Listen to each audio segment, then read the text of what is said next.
to me a little bit about what you're seeing when you work with school board members. Do they ever discuss with you about the trouble that they're seeing with student achievement in their districts? I know that we talk a lot about we see ACT college readiness scores in English and reading, math, science, all our core subjects. They've dropped significantly. I think they've dropped 32% in 2015 to just 18% in 2024. So, just from your perspective, what is driving the decline?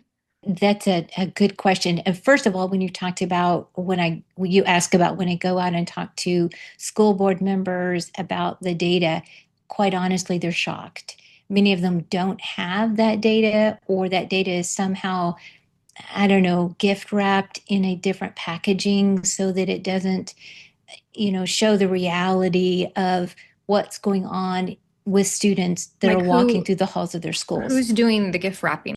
Well, they may get a report perhaps from their superintendent. I've had school board members who said, I've never seen these scores.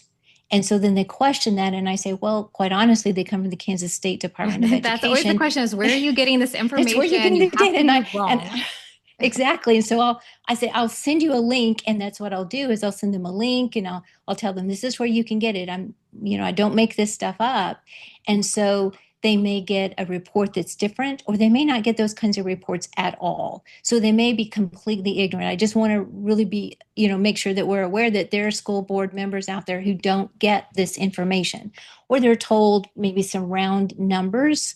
So that can be somewhat shocking to them. And so there's oftentimes that the very first response is, being taken aback and, oh, this can't possibly be true. So then they have to go through this processing of that information.